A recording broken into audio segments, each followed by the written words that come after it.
I am Leah, 32 years old and the sole owner of the Grand Azure Hotel. When my sister Amanda blocked my entrance, sneering that someone like me could never afford this place, I felt a strange calm. Years of dismissal and underestimation from my family had prepared me for this moment. Standing there in my casual clothes while she flaunted her designer outfit, I watched her wave security over to remove the nobody. My own security, from my own hotel. If only she knew what was coming next. Before I continue this story, let me know where you are watching from.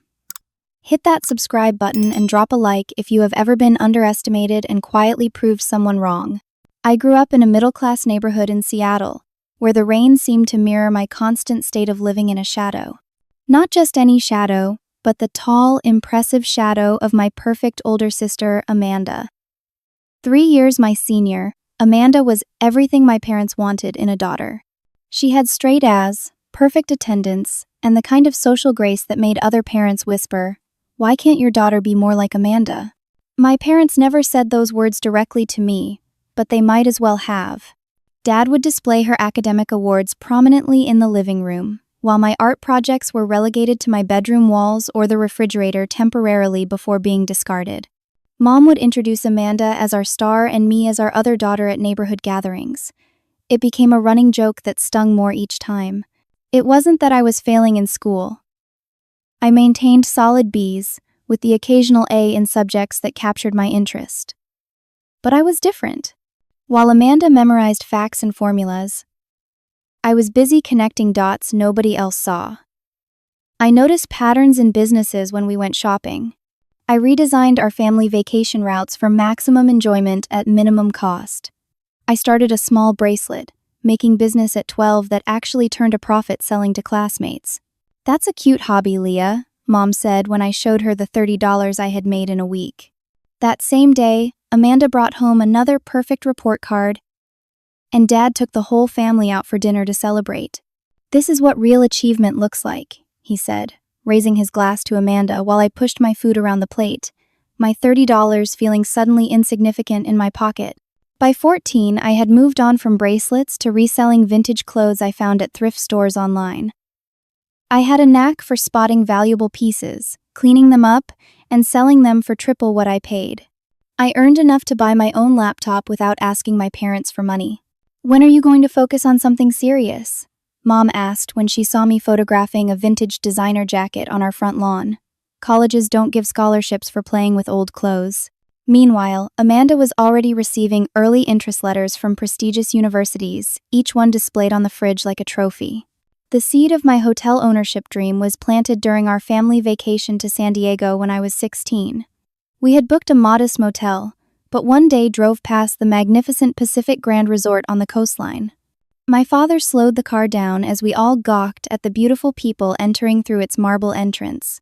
"Imagine staying somewhere like that," I whispered, pressing my face against the window. "People like us don't stay in places like that, Leah," my father replied matter-of-factly. "We work hard and live within our means. Those people in there are either born rich or got lucky.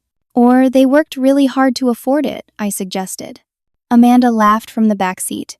"Be realistic, sis. You can barely keep your grades up enough for community college. Places like that are for people like me, after I become a successful doctor or lawyer." That night, in our cramped motel room with the humming air conditioner and scratchy sheets, I lay awake long after everyone else had fallen asleep. I didn't just want to stay in a luxury hotel someday. I wanted to own one.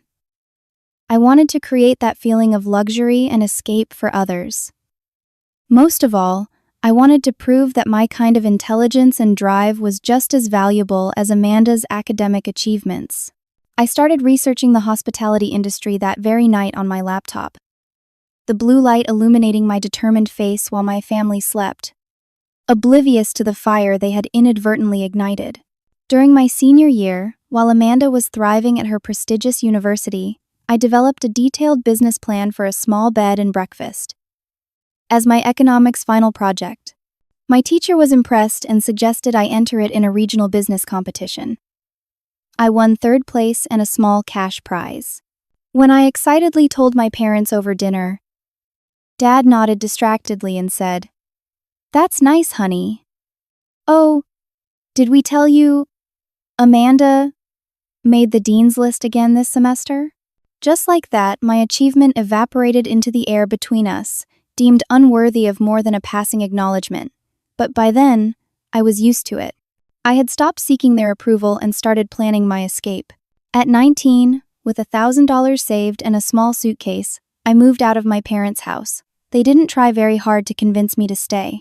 Amanda had just been accepted to a prestigious graduate program, and the celebration preparations overshadowed my quiet departure. "You sure you want to do this?" Dad asked half-heartedly as I loaded my things into a friend's car. "The community college is just 20 minutes away. You could save on rent." "I need to do this my way," I replied, hugging him briefly. Mom wiped away a tear. But I suspected it was more about the embarrassment of telling their friends I had moved out to work full-time rather than genuine sadness. I found a tiny studio apartment and immediately secured 2 jobs. During the day, I worked as a front desk clerk at the Westlake Inn, a modest 3-star hotel. Nights and weekends, I served tables at an upscale restaurant frequented by business travelers. Between shifts, I took business and hospitality management courses at the community college. Those first years were exhausting.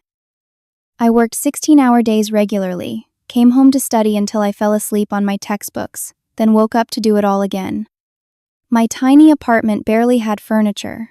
I slept on a mattress on the floor and ate standing at my kitchen counter because I couldn't afford a table or chairs. But I was learning. Every day at the hotel front desk taught me about operations, customer needs, and the subtle details that make or break a guest's experience. The restaurant job showed me about luxury service expectations and the power of creating memorable moments. After 2 years of grueling work, I received my first significant promotion to assistant front office manager at the Westlake. It came with a modest salary increase. But more importantly, it gave me responsibility and decision-making authority. I called my parents to share the news, hoping finally for some recognition. "That's wonderful, sweetie," Mom said, sounding genuinely pleased for a moment. Then, inevitably, "Have you heard Amanda's news? Gregory proposed last weekend. Can you believe it? The ring is absolutely gorgeous. His family owns that big investment firm downtown." Just like that, my promotion became an afterthought. The conversation shifted entirely to Amanda's engagement to Gregory Williams, whose family was indeed very wealthy and well-connected. I listened to 20 minutes of wedding planning details before making an excuse to hang up. The following month, I was required to attend a family dinner to celebrate Amanda's engagement. I arrived at the expensive restaurant straight from work, still wearing my hotel uniform because I hadn't had time to change. "Oh, Leah, couldn't you have dressed appropriately?" Mom whispered when I arrived, eyeing my sensible black slacks and blazer with the hotel logo embroidered on the chest. "Everyone else is here already." Everyone else included Gregory's parents, who looked at me with poorly concealed disappointment, clearly measuring me against Amanda and finding me lacking. During dinner, Amanda dominated the conversation with stories about their planned honeymoon in the Maldives and the beachfront property they were considering purchasing. "And what do you do, Leah?" Gregory's mother finally asked, seemingly remembering I existed. "I work in hotel management," I replied simply. "She checks people in at a little place downtown," Amanda clarified with a dismissive wave of her hand, the massive diamond on her finger catching the light. "It's like a motel, but indoors." The table chuckled indulgently while I felt my cheeks burn. "It's actually a full-service business hotel," I corrected her. "And I'm assistant front office manager now." "How lovely," Gregory's mother replied without interest, already turning back to Amanda. Later, as dessert was served, my father leaned over and patted my hand in what he probably thought was an encouraging gesture. "You know, Leah," he said quietly, "there's nothing wrong with aiming a bit lower in life. We can't all be high flyers like your sister. The world needs all sorts of people." Something broke inside me that night. The last thread of hope that my family would ever see my value, my potential, or my dreams snapped cleanly. I excused myself early, claiming an early shift the next morning, and walked out into the cool night air, feeling strangely liberated. From that night forward, I made a deliberate decision to distance myself from my family while building my future. I declined most invitations to family gatherings, sending gifts but claiming work obligations. I limited phone calls to brief, surface-level conversations. I stopped sharing details about my career progress or my dreams. The only times I couldn't avoid were major holidays, which I endured with practiced smiles and vague answers about my life. Amanda's wedding was a particularly painful event, with me relegated to the back row of family photos while she shone in her designer gown, marrying into the life our parents had always hoped for her. At the reception, Mom cornered me by the bar. "You know, it wouldn't kill you to try a little harder with your appearance. You might meet someone nice here, someone who could help you move up in the world." I smiled tightly and excused myself, knowing that the path I had chosen wouldn't be understood by anyone in that room. I didn't want to marry into success. I wanted to build it myself, brick by brick, decision by decision. For the next several years, I maintained this careful distance. Christmas dinners and occasional birthday calls were the extent of our interaction. It was lonely sometimes, but also peaceful. Without the constant comparison and disappointment, I could focus entirely on my goals without the weight of their judgment. With my family firmly on the periphery of my life, I turned all my energy toward building my career. After 3 years at the Westlake, I strategically moved to the luxurious Harrington Hotel, taking a lateral position that actually meant a small pay cut. But the Harrington was in another league entirely, a 5-star property that catered to celebrities and business elites. This was intentional. I wanted to learn how true luxury operations worked from the inside. I absorbed everything during my 2 years there, volunteering for extra projects and cross-training in every department I could access.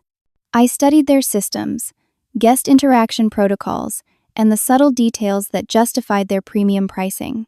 It was during my time at the Harrington that I met Jackson Reynolds, a 70-year-old hotel magnate who owned a small but prestigious collection of boutique luxury hotels across the country.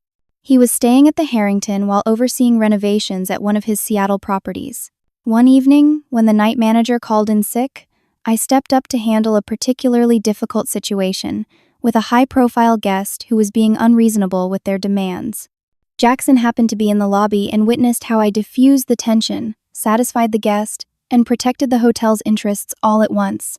The next morning, he requested that I be assigned as his personal liaison during the remainder of his stay.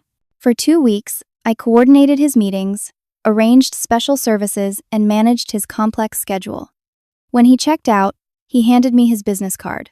"You don't belong behind someone else's desk," he said simply. "Call me when you're ready for a real challenge." 3 months later, I did. Jackson offered me a position as his executive assistant, working directly under him to learn the business from top to bottom. The salary was double what I was making, and it came with relocation to San Francisco. I accepted without hesitation. Working for Jackson was like being enrolled in the world's most intensive business school. He wasn't an easy boss, demanding perfection and tireless dedication. But he was also the first person who saw and valued my particular talents. He noticed how quickly I spotted inefficiencies in operations, how naturally I built relationships with clients, and how creative I was with solving problems. "Most people in this industry are either good with numbers or good with people," he told me one evening as we reviewed plans for a renovation. "You're one of the rare ones who excels at both." That's the mark of a true hospitality entrepreneur. After 2 years under Jackson's mentorship, an opportunity arose that would change everything. One of his smaller properties, a 30-room boutique hotel in Napa Valley, was consistently underperforming. The general manager was retiring, and the property needed new leadership. "I'm giving you the keys to this one," Jackson announced during our weekly meeting. "It's losing money every month. The location is excellent, the property has good bones, but something's not working. Fix it." At 27, I became the general manager of the Vineyard Court Hotel. The responsibility was enormous and terrifying. This wasn't just about managing day-to-day operations anymore. This was profit and loss, strategic planning, and team building on a whole new scale. The property was in worse shape than the reports had indicated. Staff morale was rock bottom, the facilities were showing significant wear, and the guest reviews were abysmal. I spent the first month just listening, staying in different rooms to experience what guests were experiencing and taking detailed notes. Then I developed a comprehensive turnaround plan. We couldn't compete with the ultra-luxury resorts in the area, so instead of trying, I positioned Vineyard Court as a sophisticated, intimate alternative. We renovated selectively, focusing on creating Instagram-worthy moments throughout the property rather than overhauling everything. I retrained the staff, replaced a few key positions, and implemented a new guest experience program. Within 6 months, our occupancy had increased by 30%. After a year, we were profitable and receiving excellent reviews. By 18 months, we had a waiting list for popular weekends and were being featured in travel magazines. Jackson was impressed. "You didn't just fix it," he said during his first visit after the turnaround. "You reinvented it." That success led to another opportunity. Jackson had been looking to expand his collection, but hadn't found the right property. Together, we identified a struggling historic hotel in Portland that had massive potential, but needed significant capital investment and a complete repositioning. "I want you as a partner on this one, not an employee," Jackson said. "I'll put up 70% of the capital if you can come up with 30%. We'll be equal managing partners, and you'll have the option to buy me out eventually." It was a massive risk. My 30% meant investing every penny of my savings and taking out a substantial loan. If the venture failed, I would lose everything and be deeply in debt. But I believed in the property, in Jackson's experience, and in my own abilities. I signed the papers on my 30th birthday. The Grand Orchard Hotel became our joint venture and the most challenging project of my career. The renovation went over budget and took twice as long as planned. We discovered structural issues that required emergency repairs. A key investor pulled out midway, forcing us to secure last-minute financing at unfavorable rates. There were nights I slept on a cot in my office, days when I worked alongside construction crews to meet deadlines, and moments when I seriously questioned whether I had made a catastrophic mistake. But 18 months later, when we finally opened the doors to the new Grand Orchard, I knew we had created something special. The hotel became a destination in itself. Our restaurant earned a Michelin star within a year. Celebrities requested our suites when visiting Portland. Most importantly, the business was highly profitable, validating every difficult decision and sleepless night. Buoyed by that success, Jackson and I acquired 2 more struggling properties over the next 2 years, applying the same transformation approach with increasing confidence. We had developed a successful formula: find undervalued properties with good bones in excellent locations, renovate strategically rather than extravagantly, create unique experiences that generate word of mouth, and train staff to deliver personalized service that larger chains couldn't match. When Jackson announced his intention to retire at 76, he offered me first right to buy his shares in our joint ventures. It meant taking on enormous debt, but the properties were all performing exceptionally well. Banks that wouldn't have given me the time of day 5 years earlier now competed to finance the deal. At 32, I became the sole owner of 4 luxury boutique hotels across the West Coast. The industry publication Hospitality Today ran a feature on me titled, "The Quiet Revolutionist Transforming Boutique Luxury." I was invited to speak at conferences and offered advisory roles with investment groups. And then, the opportunity of a lifetime appeared. The Wellington Hotel, a once prestigious property in my hometown of Seattle, went into foreclosure. It was larger than any property I had taken on before, with 120 rooms, significant event space, and a prime downtown location. The building was a historic landmark with gorgeous architecture that had been poorly maintained by its previous corporate owners. I knew instantly that this was meant to be my crown jewel. I renamed it the Grand Azure Hotel and poured everything I had learned into its renovation and relaunch. I relocated to Seattle temporarily to oversee every detail personally, from the custom furniture in the lobby to the locally sourced amenities in the guest rooms. When the Grand Azure opened its doors, it received glowing reviews and immediately began attracting an elite clientele. What almost no one knew, however, was that the woman who owned it had grown up just 20 minutes away in a middle-class neighborhood, with parents who had told her that people like us don't stay in places like that. I had been so focused on building my business that I had shared almost none of my success with my family. Our already distant relationship had dwindled to annual Christmas cards and occasional brief phone calls. They knew I worked in hotels but had never bothered to ask for details, assuming I was still a manager at best. I had stopped trying to impress them years ago and found it easier to let them believe what they wanted. They had no idea that the daughter they had dismissed was now running a hotel empire worth millions. One Tuesday morning, Thomas, my head of security at the Grand Azure, called me with an unusual notification. "Miss Bennett, I thought you should know that we have a reservation under the name Amanda Williams for afternoon tea today. Party of 5 in the Crystal Room at 2 o'clock. The notes indicate she specifically requested a window table with the best view. Given your privacy protocols, I wanted to confirm how you'd like us to handle this." I felt a jolt of surprise hearing my sister's married name. Amanda and my mother in my hotel? I checked the reservation details Thomas sent to my phone.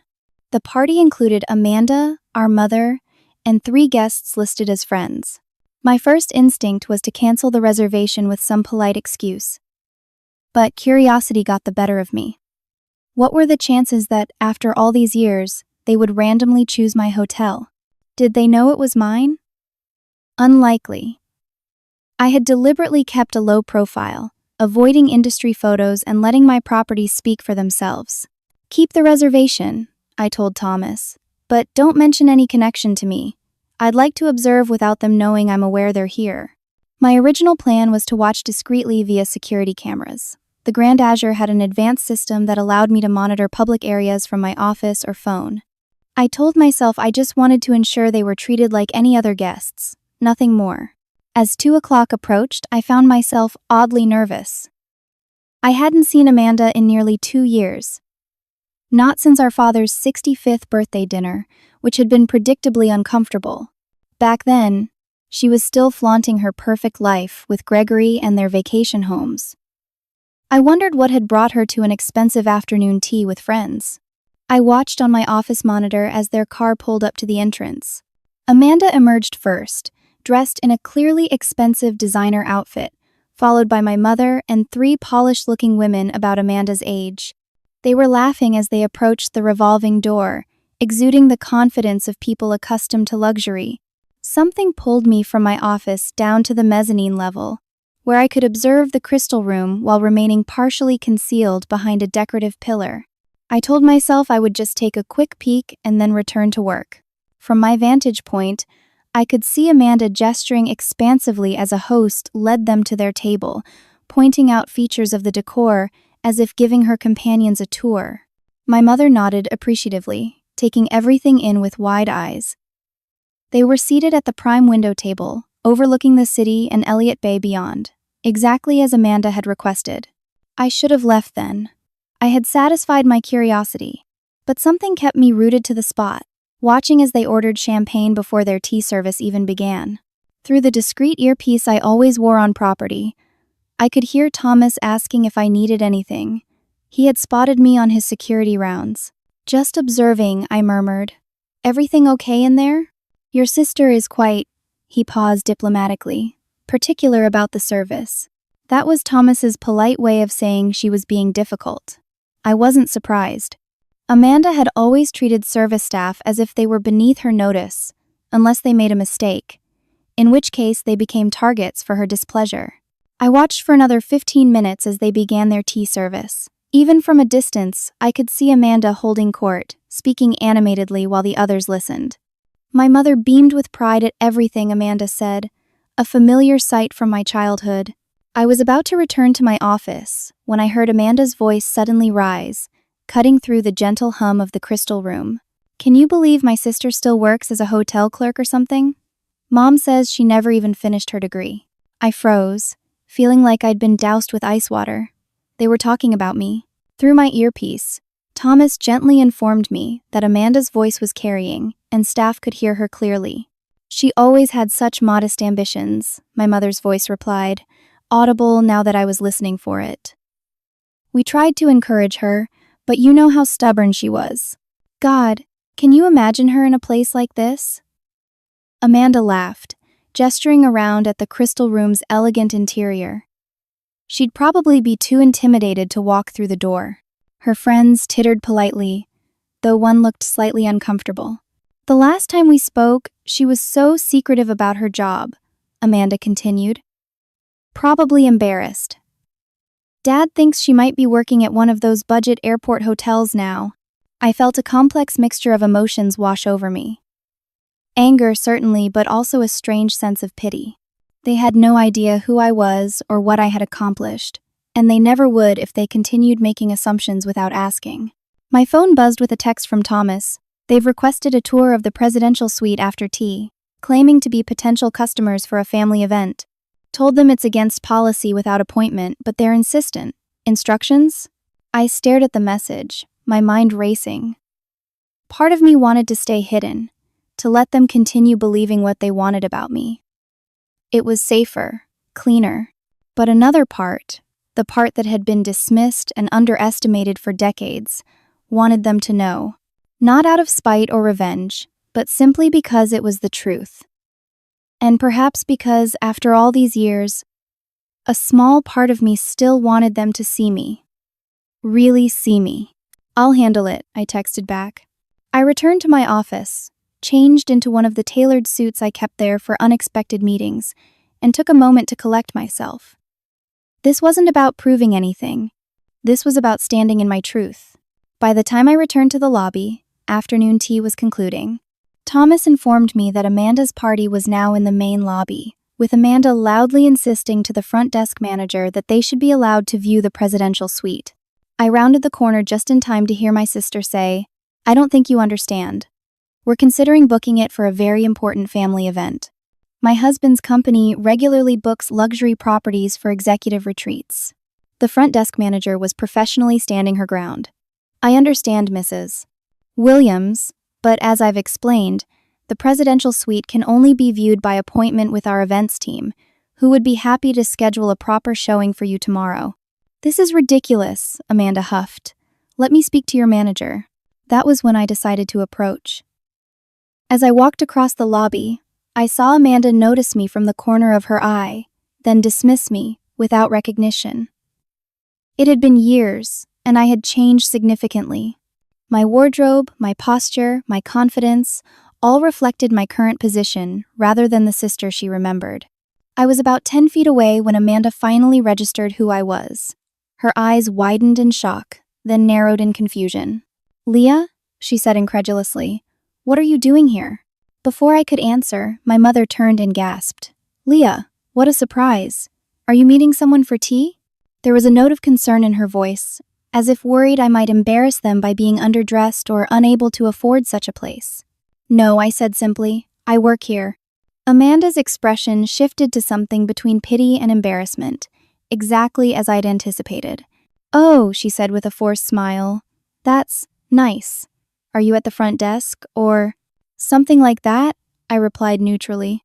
That was when Amanda made a decision that would change everything. Perhaps emboldened by our history or wanting to impress her friends, she stepped directly in front of me, partially blocking my path. "Well, since you work here," she said with a condescending smile, "maybe you can help us.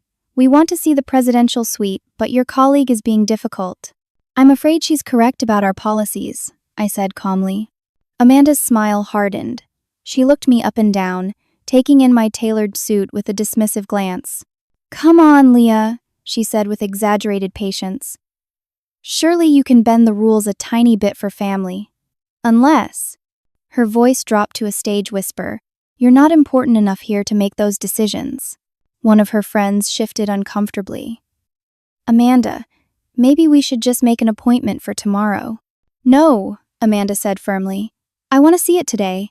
We're already here." She turned back to me, her expression now openly challenging.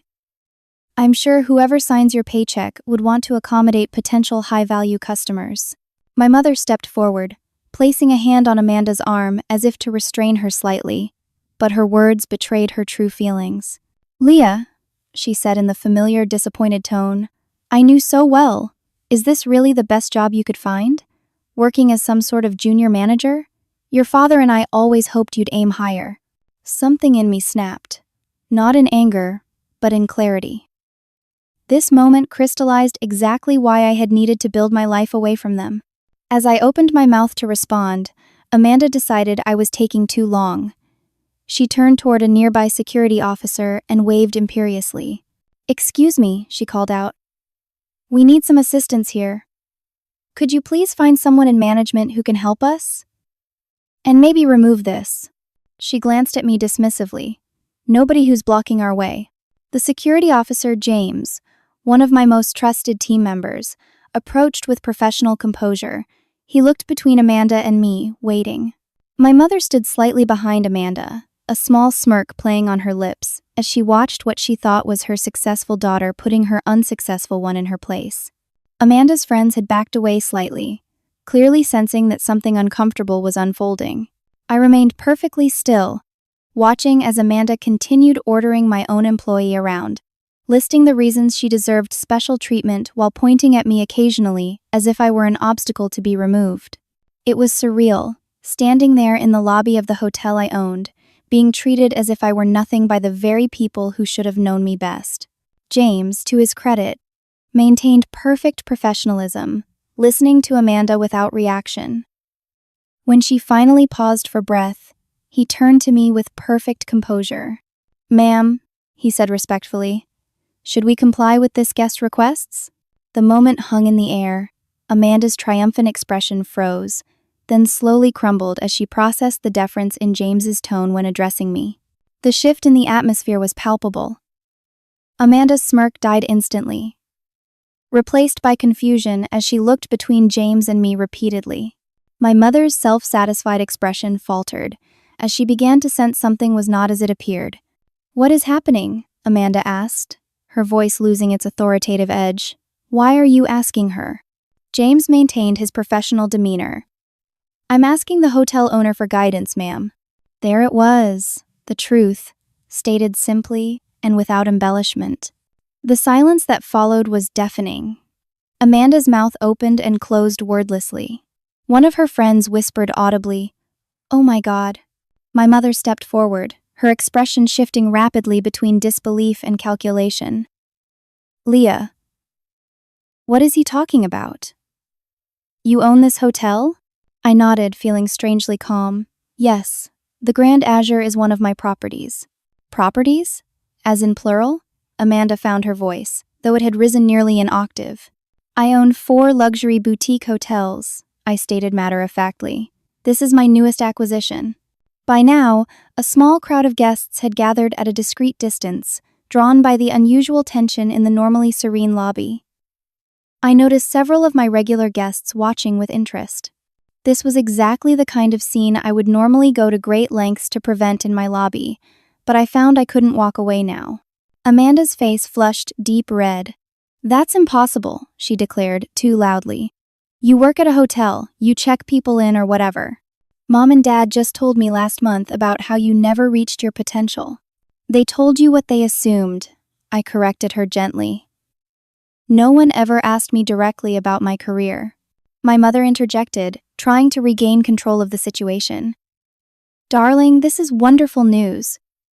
Why would you keep this from your family? We've always been so supportive of your interests." The revision of history was breathtaking in its audacity.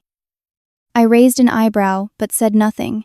Amanda was not ready to concede. "I don't believe it," she said flatly. "You're just a manager pretending to be important. There's no way you could afford a place like this." Thomas, my head of security, had approached during the exchange and now stood slightly behind me. "Miss Bennett," he said, using my professional name deliberately. "The Wellington Group has arrived for their meeting. They're in the Sapphire boardroom, awaiting your presentation on the proposed Miami expansion." It was a fabrication, but a timely one. I nodded gratefully. "Thank you, Thomas. Please let them know I'll be there momentarily." I turned back to Amanda, whose face had gone from red to pale. "Bennett Hospitality Group owns this hotel," I explained calmly. "I'm that Bennett." Amanda looked around wildly, as if seeking confirmation that this was an elaborate prank. Her gaze landed on the subtle logo embossed on the wall behind the reception desk, the stylized B of my company that matched the letterhead on all hotel correspondence. One of her friends, the uncomfortable one who had suggested making an appointment earlier, stepped forward with her hand extended. "I'm Jennifer. Your hotel is absolutely stunning. The restoration work is incredible, especially the original crown moldings in the crystal room." I shook her hand, grateful for the momentary reprieve from family tension. "Thank you. We spent 8 months just on the architectural details." Amanda wasn't ready to let the moment pass. She stepped between us, her composure cracking further. "This is absurd. If you really owned this place, you would have told us. You would have invited us for the opening or given us a tour or something. Family doesn't keep secrets like this." The irony of her statement was so profound that I almost laughed. This from the sister who had spent decades dismissing everything about me, who had never once asked about my dreams or ambitions with genuine interest. "You never asked," I said simply. My mother attempted damage control, stepping forward to place a hand on my arm. "Sweetheart, this is all a bit shocking. You have to understand our surprise. The last time we spoke, you were so vague about your work." "The last time we spoke was Dad's birthday dinner 2 years ago," I pointed out. "You spent the evening discussing Amanda's new vacation home and asked me exactly one question about my life, which was whether I was dating anyone yet." My mother had the grace to look slightly abashed, though she recovered quickly. "Well, we've always worried about you. You were so secretive after you moved out." The crowd of onlookers had grown slightly. I noticed the hotel manager hovering nearby, clearly concerned about the scene unfolding in our lobby, but unsure whether to intervene when the owner herself was involved. I made a quick decision. This confrontation needed to move to a private setting. "Thomas," I said, turning to my head of security, "please prepare the owner's dining room for 4 guests." I glanced at Amanda's friends.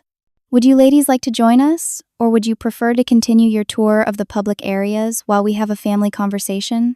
2 of the friends exchanged glances and quickly opted for the tour. Jennifer, the one who had complimented the moldings, hesitated. "Actually, I have a background in interior design. Would it be possible to join the tour but focus on the architectural elements? Your restoration work is really exceptional." I smiled genuinely for the first time since the encounter began. "Of course, Adam from our marketing team would be happy to show you the historical features." I nodded to a staff member, who immediately stepped forward to assist. As Jennifer departed with Adam, Amanda watched with an expression of betrayal, clearly feeling abandoned by her friend. My mother attempted to smooth things over. "Well, this is exciting. A private dining room. How lovely. Amanda, isn't this wonderful? Your sister has done so well for herself." The sudden pivot to pride was jarring after years of dismissal. Amanda recognized it too, shooting our mother an incredulous look. "Seriously, Mom? 10 minutes ago you were saying she probably couldn't even afford to eat here, and now you're acting like you always believed in her?" It was perhaps the first honest thing Amanda had said all day. Staff members had begun discreetly directing other guests away from our area, restoring the peaceful atmosphere of the lobby. Thomas gestured toward the private elevator that would take us to the owner's dining room on the top floor. As we walked, Amanda made one last attempt to regain the upper hand. "I still don't understand why you would keep this from us," she said accusingly. "Unless you were ashamed of us or something, that must be it. Too embarrassed by your middle-class family to invite them to your fancy hotel." I stopped walking and turned to face her directly. "Amanda," I said quietly, "the last thing you said to me before today was at Dad's birthday. You told your husband, loud enough for me to hear, that some people peak in high school and never amount to anything. Then you looked directly at me." She had the decency to flush slightly at the reminder. "That was just a joke," she muttered. "No," I replied steadily. "It was consistent with how you've spoken to and about me for 20 years. You decided who I was when we were teenagers, and you never bothered to update that assessment, even as evidence to the contrary mounted." The elevator arrived with a soft chime. We stepped inside, and I used my key card to access the private floor.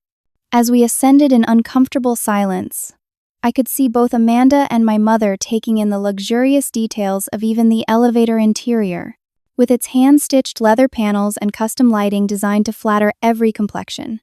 When we reached the owner's dining room, with its panoramic views of the city and sound beyond, my mother gasped audibly. The space was intentionally impressive, designed for hosting VIPs and intimate business negotiations. The custom-made table of reclaimed old-growth redwood gleamed in the afternoon light streaming through floor-to-ceiling windows.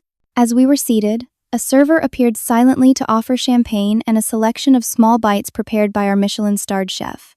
"Is all this really yours?" my mother asked, gesturing vaguely at the surroundings. "Yes," I answered simply. "But how?" Amanda demanded, still struggling to reconcile the sister she had dismissed with the successful businesswoman before her. "Where did you get the money? Did you marry some rich guy or something?" Of course, that would be her first assumption. That I couldn't have built this myself. "I built it," I replied evenly. Starting as a front desk clerk and working my way up, I formed a partnership with a mentor, took calculated risks, secured financing based on performance, and grew my company strategically. "But that takes millions," Amanda protested. "Yes," I agreed, "it does." The silence that followed was heavy with recalibration. I could almost see them struggling to rewrite the narrative they had constructed about me over the years. "Your father will be so surprised," my mother finally said, attempting to sound delighted rather than shocked. "He always said you had a good head for business." The revision of history continued. I let it pass without comment, sipping my water and allowing them to process. "So all this time," Amanda said slowly, "while we thought you were struggling along in some dead-end job, you were actually becoming this?" She gestured at me and our surroundings. "Yes," I said simply. "Why didn't you tell us?" There was genuine hurt in her voice now, which surprised me. "We're family." I considered my response carefully. This wasn't about revenge or making them feel bad. It was about finally being seen accurately. "When someone shows no interest in who you really are for years," I said gently, "you eventually stop offering information." My mother began to protest, but I continued.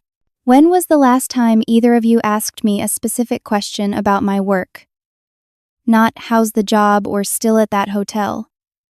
But an actual question that showed interest in what I was building?" They exchanged uncomfortable glances, unable to recall such an instance. "I stopped sharing because it became clear that my path wasn't valued," I explained. "It was easier to let you believe what you wanted than to constantly defend choices you didn't understand or respect." Amanda's face flushed again, but this time with what appeared to be shame rather than anger. "I guess I always thought," she began, then stopped. "I never imagined you would succeed on your own terms?" I finished for her. "Without following the path that was deemed acceptable?" She nodded reluctantly. My mother reached across the table to pat my hand. "We've always wanted you to be happy, sweetheart. We just worried about you being alone, working so hard at that little hotel job. We had no idea you were building all this." "Because you never asked," I repeated softly. The conversation paused as our server returned to refresh drinks and inquire about any specific requests. When we were alone again, Amanda leaned forward with an expression I hadn't seen before. Something close to genuine curiosity. "So tell us about it," she said. "How did you do all this?" "Really?" For the first time in our adult lives, my sister was actually asking to hear my story. I considered where to begin. There were so many layers to the journey that had brought me to this moment, sitting across from my sister and mother in the owner's dining room of my flagship hotel. The simplified version I had given them barely scratched the surface. "It started when I was 19, I began, working 2 jobs and taking night classes. I was exhausted all the time, but I was learning every aspect of hotel operations, from the ground up." Amanda was watching me with an expression I couldn't quite decipher, somewhere between fascination and disbelief. "I made a strategic decision to work at progressively more luxurious properties," I continued. "Each move was calculated to expand my knowledge and connections. I told them about meeting Jackson Reynolds, about becoming his protege and eventually his business partner. I explained the acquisition of our first property together, the risks we took, the sleepless nights spent worrying about meeting payroll during renovations. The first time I had to sign personally for $1 million loan, My hand shook so badly I could barely hold the pen, I admitted. But the property turned around, just like we predicted. As I spoke, I could see my mother's expression shifting from polite interest to genuine amazement. Amanda remained harder to read, though she hadn't interrupted once, which was unprecedented. When Jackson retired, he gave me the opportunity to buy him out. It meant taking on enormous debt, but by then, I had a proven track record that made banks willing to finance the deal. So you're saying you own all of this outright? Amanda asked, gesturing at our surroundings. No silent partners or investors? Bennett Hospitality Group is 100% mine, I confirmed. I have financing, of course, but no equity partners. My mother was shaking her head slowly in wonder. All those years we thought. We had no idea. Thomas knocked discreetly and entered with a leather portfolio. Miss Bennett, I apologize for the interruption, but the Madison contract requires your signature today if we want to meet the closing timeline. I nodded. Thank you, Thomas. I'll review it shortly. After he departed, Amanda leaned forward. The Madison? Are you buying another hotel? Yes, I confirmed. A historic property in Chicago that needs revitalization. It will be our first expansion outside the West Coast. The information landed heavily between us. Not just that I owned this hotel, but that I was continuing to build an empire they had never imagined. You employ all these people, my mother said, looking around as if seeing the staff in a new light. You're responsible for all of this. 270 employees at this property alone, I confirmed. Over 500 across all locations. Amanda was staring at me as if I had suddenly transformed into a completely different person before her eyes. In some ways, perhaps I had. Or rather, the person I had always been was finally visible to her. That man at the front desk called you Miss Bennett, she said suddenly. Not Leah. Bennett is my professional name, I explained. I use my middle name in business. It provides some privacy. So when you're here, you're not even Leah Simpson anymore, Amanda said softly, almost to herself. You're Leah Bennett, hotel owner. I'm both, I corrected gently. I've always been both. You just never saw both sides. My mother reached for her water glass, her hand trembling slightly. I don't know what to say, Leah. I'm sorry we misjudged you so badly. It was perhaps the first genuine apology I had ever received from her. I nodded, acknowledging it without immediately absolving her. When you were standing in the lobby, Amanda said slowly, and I was talking to you like that. Ordering you around in your own hotel. What were you thinking? I considered the question carefully.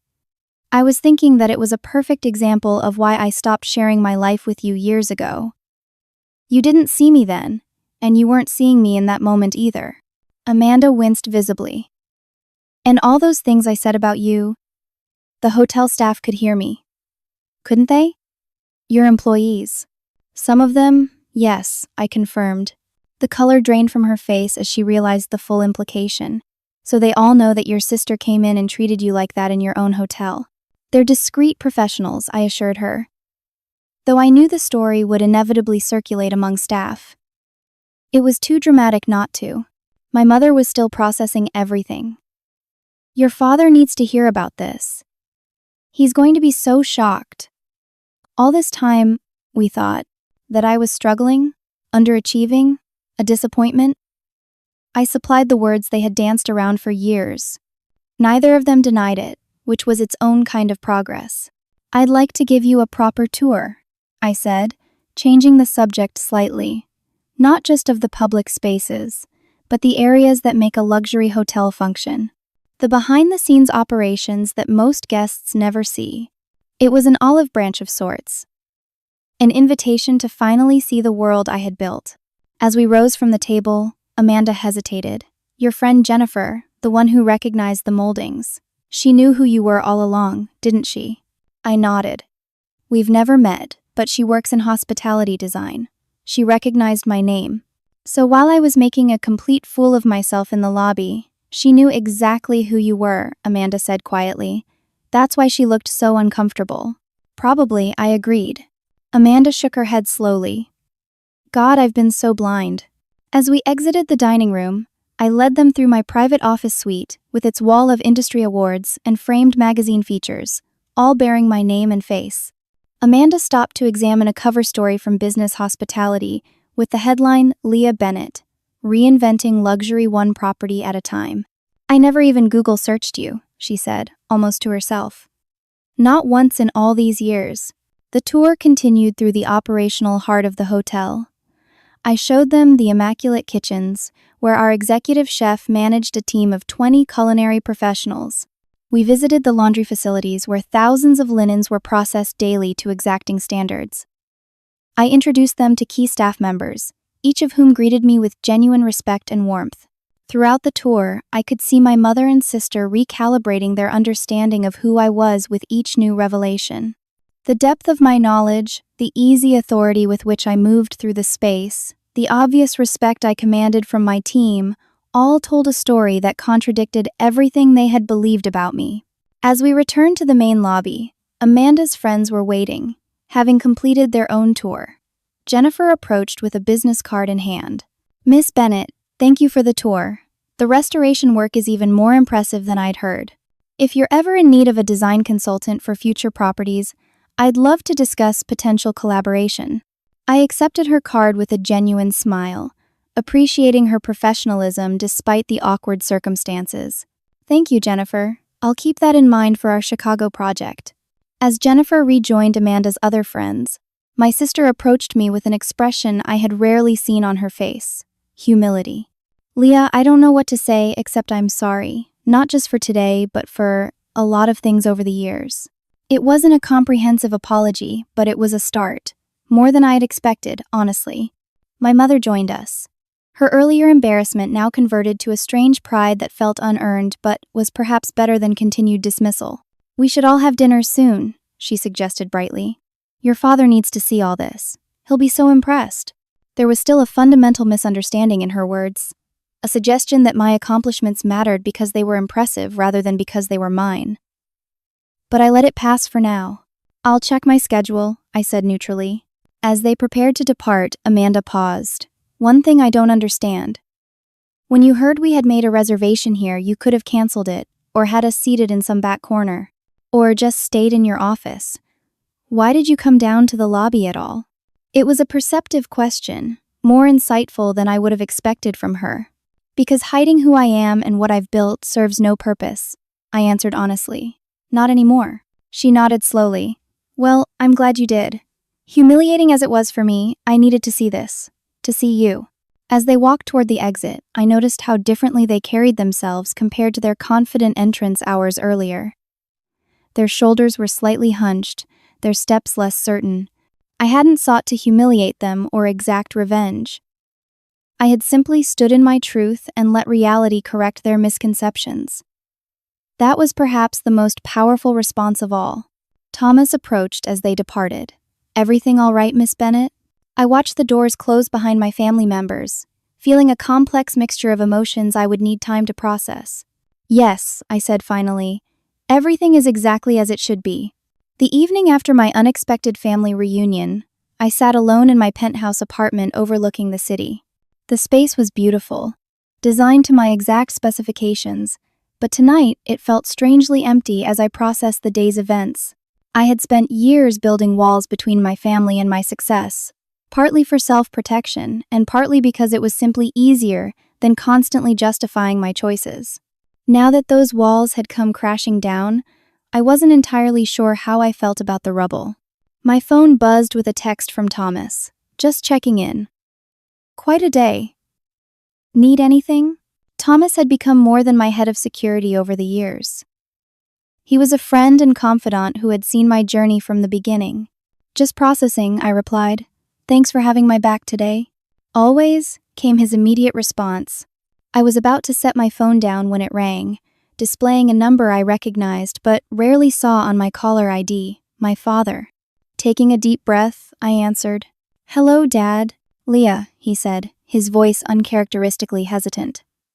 Your mother and sister just told me about their visit to your hotel today. Or, should I say, your hotel? There was a question in his tone, as if he still couldn't quite believe it without confirmation from me directly. Yes, I said simply. The Grand Azure is mine, along with 3 other properties.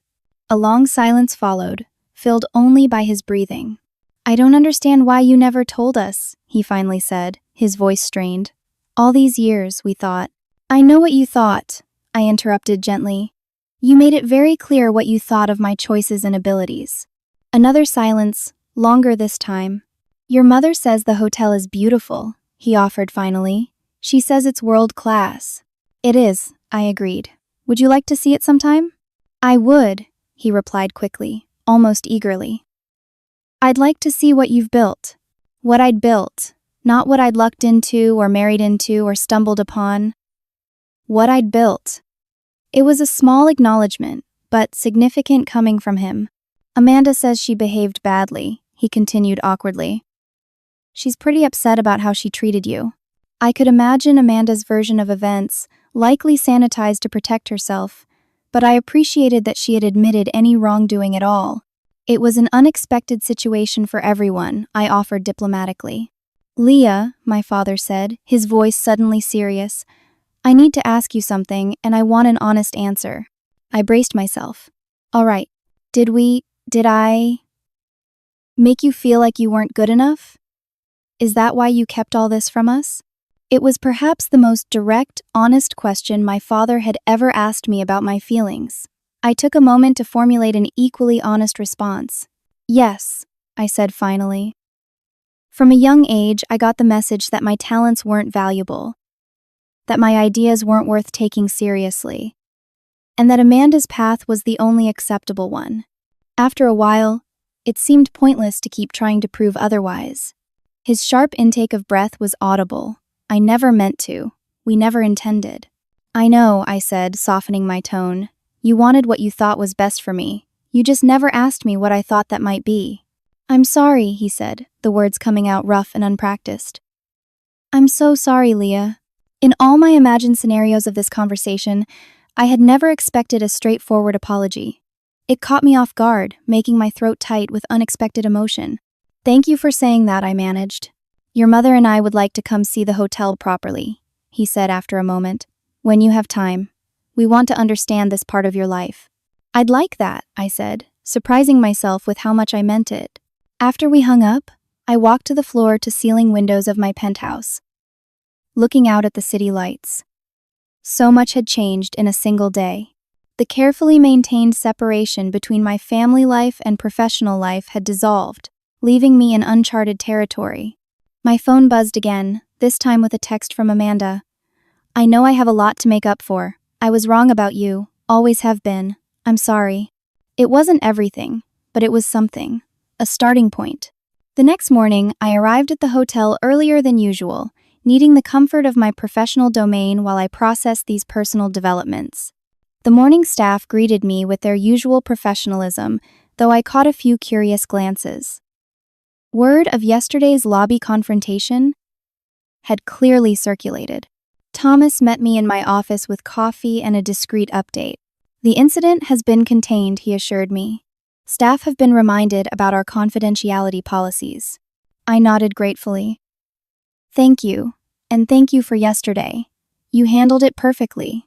Permission to speak frankly? He asked, slipping momentarily from professional to friend mode. At my nod, he continued. I've watched you build this company from nothing, Leah. I've seen you take risks that terrified you and make impossible decisions under pressure. But I've never seen you as strong as you were yesterday, standing in that lobby facing your family. That took a different kind of courage. His words touched me deeply, reminding me of something important. While my biological family had been absent during my journey, I had built another kind of family along the way. The team members who had believed in my vision, who had taken chances by joining a new company, who had celebrated every success and worked through every setback alongside me. In many ways, these people knew me better than those who shared my DNA. They had seen me at my most vulnerable and my most triumphant. They had witnessed my growth firsthand, not as a distant concept, but as a lived reality. Over the following weeks, I began the complex process of redefining my relationship with my family on new, more authentic terms. My parents visited the hotel for a proper tour, my father unusually quiet as he took in the magnitude of what I had built. Amanda and I had coffee once, a stilted but not hostile conversation that acknowledged the past while tentatively exploring whether a different kind of relationship might be possible in the future. I harbored no illusions that decades of dismissal and misunderstanding could be erased overnight. But for the first time, I wasn't hiding who I was or diminishing my accomplishments to make others comfortable. That alone felt like a significant shift. 6 months after the lobby confrontation, I hosted a charity gala at the Grand Azure, raising funds for a scholarship program for underprivileged youth interested in hospitality careers. The event represented everything I had worked for, not just a successful business, but one with purpose and positive impact. My family attended, somewhat awkwardly integrated among industry colleagues and community leaders. At one point during the evening, I overheard Amanda speaking to another guest.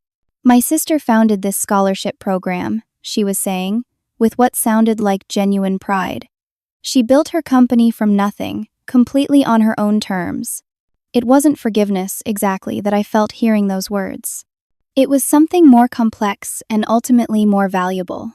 The liberation that comes from no longer needing someone else's approval to validate your worth. The true measure of success, I had learned, wasn't proving others wrong or gaining their belated recognition.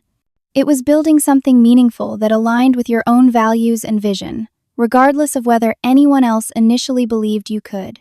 The walls that others construct around us, defining what we can and cannot achieve, only have power if we accept them as boundaries. Rejected, they can become foundations instead, solid ground upon which to build something entirely your own. That night, surrounded by the community I had built, in the beautiful space I had created, I felt a sense of completion that had nothing to do with revenge or vindication. My journey had never really been about proving my family wrong. It had been about proving myself right, about honoring the vision I had held even when no one else could see it. Success, I realized, is not measured by the moment when others finally see your worth. It's measured by the moment when you no longer need them to. Have you ever had someone underestimate you, only to quietly build something they never thought possible? I would love to hear your stories in the comments below. Remember to like and subscribe if this story resonated with you, and share it with someone who might need a reminder that the greatest success comes from believing in yourself when no one else does. Thank you for listening to my journey, and may you always find the courage to build your dreams, regardless of who believes in them.